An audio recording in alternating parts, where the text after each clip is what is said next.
Just a second.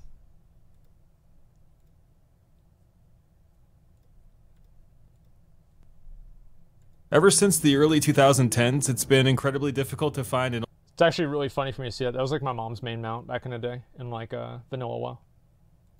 old-fashioned style role-playing experience. In the time leading up to the present, the industry has changed in drastic ways. Franchises of the old, like World of Warcraft, once redeemed for what they brought to the table, have been reformed into a more approachable format with a focus on streamlining and accessibility attitudes. Everything from leveling, itemization, catch-up features, difficulty, an in-game store, among others, are now drifting towards the mainstream attitude of making sure nobody misses out on anything just because. But it's not just the MMO market. Most franchises have seen a huge overhaul to their formulas, from JRPGs to action games to shooters like Battlefield. The pace of today's games is often so breakneck as we live in an I want it all right now culture, gimme, gimme, gimme. Today's young audience of gamers wants everything for the smallest amount of time spent to get it. Whether it's throwing players into the action faster, just look at the evolution of the Battle Royale formula, decreasing the demands of player skill, time, and investments, or showering us with shiny things. I don't know about decreasing skill. Like, that part I really don't agree with, because there's a lot of people that play BRs that are very good at the game, right? I don't think that's the case at all. But everything else, maybe a little bit, sure. Things at every opportunity, we're starting to lose the nuances that make many games irresistible. One of those genres is the MMORPG. For those that grew up with the original version of the game, it's safe to say that finding an experience like vanilla has been pretty damn impossible. We've been left to toil away in an industry that has steered away from that magical feeling of being a pathetic and lonely adventurer, dropped off in a world devoid of handholding and tutorials, expected to venture forth on our own. A world that demands an extreme amount of attention, diligence, and most importantly, persistence by that player to get to where he or she wants to go. Obviously. Since WoW's transition into the mass market with Cataclysm onwards, we've no longer been able to get that true adventurer's experience with an MMO, with a bustling and co-mingling community. Since then, we've been told what games we like and what games we don't by today's industry leaders. And EA says people don't really enjoy linear games as much today. You gotta cut the bridge and you realize you can't make a lot of money on something. Well, it's like people, I mean, like, there are, like, things that people want, and, like, yeah, obviously a linear game isn't really that exciting because you know everything that's gonna happen. This isn't even a wrong opinion to have. Because, like, obviously people don't care about linear games as much now. Because... What?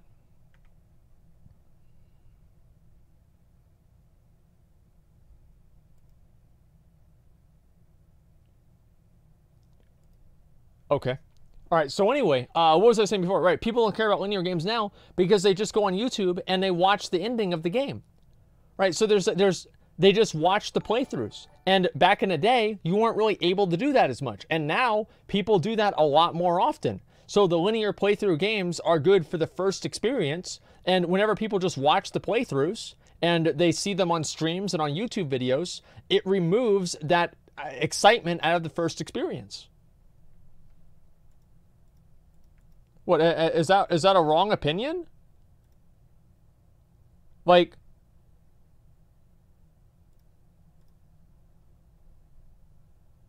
what's wrong about that? I'm confused. What are you guys, fucking retarded? Like, so if people play through the linear story-based games to know what's going to happen at the end of the linear story-based games, right? And to play through and have the experience of going through the game.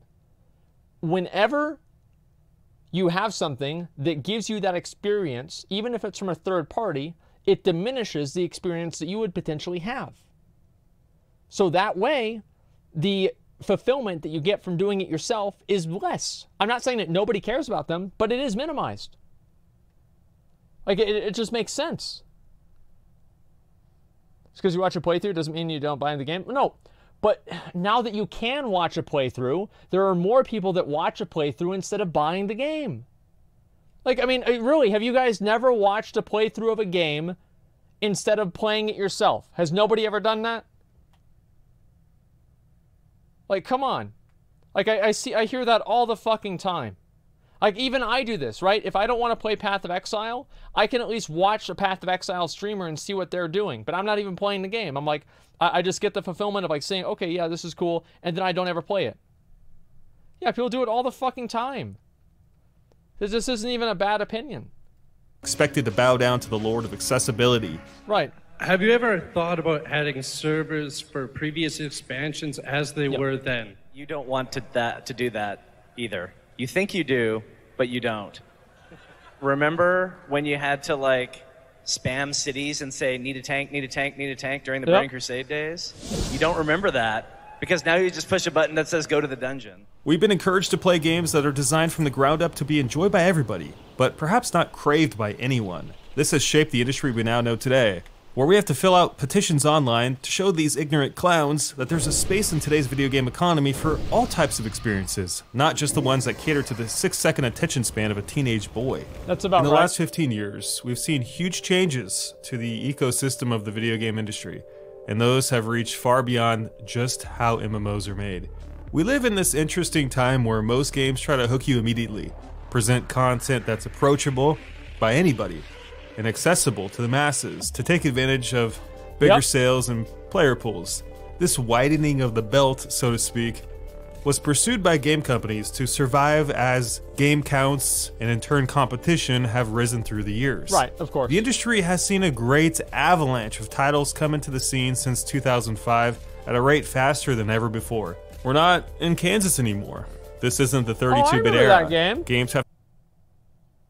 That was on like Nintendo 64. Damn, I played that. Was that Jet Force Gemini or something, right?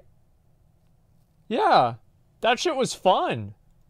To compete with thousands of other games on a daily basis in order to survive.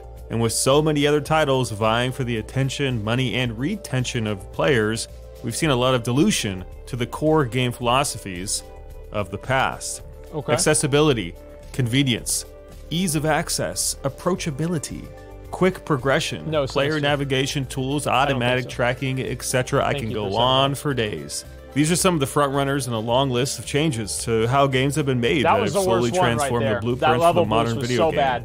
It's safe to say that for the most part, gaming isn't what it used to be, which isn't to say that current games are bad, but they hardly encapsulate what generational WoW players have come to love about the original World of Warcraft vanilla experience. They are bad. You know how I know they're bad? Is because every single time that a new game comes out, it's popular for like a microsecond, and then nobody cares about it anymore. Like, there are obviously exceptions, right, that do have like lasting staying power. You have something like Dark Souls, like Sekiro, like Witcher 3, maybe God of War, and like a lot of these other games. But most of the time, a new game comes out, and it's like, wow, I can't wait to play it! And then they play it, and they're like, okay, well, no, okay, you're gonna do something else, right? Because who gives a fuck, right? That's the truth. League of Legends has been holding it down. Yeah, but the fact is that that's an exception, not a rule. The rule is that many of these games, like, people just don't care about them anymore. And I feel like there are more quality games that were released in like the mid-2000s than are being released now. Hardcore experiences are harder to find these days. Long, demanding, and challenging games too, and games without tutorials or ones that hold your hand. Where are those? As an original vanilla player, I can tell you firsthand that none of the RPGs, MMOs, or games, period, I've played in the last 15 years have ever come close to that experience. Leveling is grueling. It takes forever. Learning where to go and what to do is self-taught. You can miss content and a lot of it. Imagine that, a game maker that went out of their way to put secrets in a game that most people will never find. That is not what happens today. You have to master the game, it doesn't do it for you. And I think that's what the industry is desperately in need of relearning. Today's games, while not to speak down to their quality, like Dark Souls. flat out, Dark Souls they just take less time and investment by the player. That's a bold statement, but I think it's pretty true. The MMO itself, for the most part, has died away as well. Like, Dark Souls is the best example of this in the opposite, right? Especially Dark Souls 1. Dark Souls 1, it puts you down, it says, here's a fucking flask, and you can kill the guy that gives you the flask, too. Like, Dark Souls 1 is probably the best example of a game that doesn't follow any of this, and still does really well, I would say. Well, it's been replaced by a streamlined version of the game, which is completely different in every way. It's more reminiscent of where the AAA modern gaming space is going with all of its accessibility features, and how the game has been trimmed down to appeal to anyone from the ages of 4 to 95. Yep. Is it a worse experience than vanilla? Yep. No, it's different, and that's the point. The industry has lost touch with how games used to be developed. Okay. Games that were challenging, but incredibly rewarding because of how much investment was required by the player. And I think as time goes on, some of those players are going to want those experiences, so we should offer them in industry. And I think once people get a small taste of that treat, it's going to entice a lot of people to stop and think about, holy crap, how far have we come from this place? Really need maybe those. we don't have to streamline If somebody every somebody game. doesn't have that, Maybe if I can people just get that want real quick. a slower paced game. Maybe people want to interact with each other and have a semblance of community and world building through those interactions. Maybe that actually makes a better game. Yep. I don't find this stuff in modern games. Obviously, not every game today needs to be built with these things in mind, but I think they're at least merited to be brought up in a discussion when you design a new video game. Do we have to hold the hand of the player at every opportunity? Do we have to have a mini-map compass? Do we have to show objectives on maps? Do we have to make it so approachable and accessible by showering the player with rewards and progressions at rapid-fire rates, all the while removing any decision-making required by the player? Look, I'm not trying to badger on the state of modern gaming. I just think that why not? Like, that's true. You just, everything, like, you can never do anything wrong. It's like, as I said, Dark Souls, like, if you accidentally kill the NPC, it's like, hey, shouldn't have done that. You know, like, yeah, maybe they could have a save point that you could go back to. But overall, I mean, there's nothing that you can ever do wrong. Like, you can't throw away the important items. You can't do anything wrong in games anymore. There's basically a win condition and a not win condition. There are very rarely lose conditions, like just hard lose conditions in games. And I don't like that. It's important to at least see where World of Warcraft Vanilla came from, see what was so compelling and good about it, and see why it has gone away through time, and ultimately finding some sort of appreciation for it. It's difficult to find experiences like Vanilla in 2019, and when you find them, you find out they're not really the same. It seems no matter where you turn, the industry is steering towards lightning-fast gameplay, hyper-progression, and the all-you-can-eat buffet of accessibility. These things are built into our games everywhere we look. Anytime you've seen the words matchmaking, group finder, quest helper, or booster, or better yet, when a game itself removes features deemed unnecessary to broaden the appeal of the game. We've seen that time and time again with a lot of games. It's great to want to make a game reachable by gamers of all walks of life. In fact, it's quite admirable to do so. But when you do, you stretch the game so thin, and it begins to compromise its own identity. That's what happened After with all, WoW. broad strokes don't always make for the best painting. Sometimes when you try to be liked by everyone, you end up being loved by no one. That's what happened with WoW. That's exactly right. Like, what he's saying is completely fucking right. They just try to appeal to too many people, and then the game becomes just watered down. Nobody gives a fuck. With increasing frequency that I feel the industry is dead set on steering for this place, and I'm glad Classic is about to be unleashed. If not for the fact that it validates our ability to bring about change, then what it will do to bring insight to the industry. It's a relic from the past that will show a great deal of players that perhaps this industry has gone down some wrong roads lately, especially if the player bases of Classic can compete with retail. Now that would turn some heads. It's been an ongoing struggle in today's video game economy to get our voices heard, to debunk fallacies like single-player only games are dead or that true MMORPGs cannot thrive in today's economy. The mega corporations of the industry sometimes feel like they don't even need to ask, or worse, decide for themselves what we want and how we want it. And with the bottom line trembling beneath their fingers and the people in command knowing more business than gaming usually, it's no surprise that we've gotten to the place we have today in the industry. The growing competition surrounding all game makers has put an immense pressure on them to seek the best avenues for making money so that they may continue doing business. World of Warcraft Classic is very important for gaming because it will hopefully light a spark that shows them that perhaps they should think twice about throwing away some of the great features that Vanilla WoW holds very dear to its heart. Features that have been absolutely lost to time. And if you look at the state of the overall economy, not everyone is happy with where we've ended up and what we've lost in the process. Game economy, that is. So there's a lot of people that are not, obviously. You just look at like all the comment sections and everything that people are saying. Could the success of Classic WoW change the way future games are developed? Or at the very least, dictate some of the future decision-making from Blizzard and Activision? The games. You're right. Thanks for watching, guys. I'll see you next time. Peace.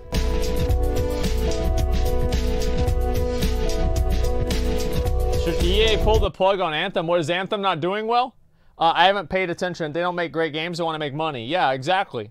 Like, no, you're right. That's all it is. They just want to make money. Like, that's the main priority for games. And, like, I understand that, like, it's a company. Yeah. But, like, at a certain point, you have to have some degree of integrity. And I feel like that's not even really there anymore. Anthem was dead on arrival.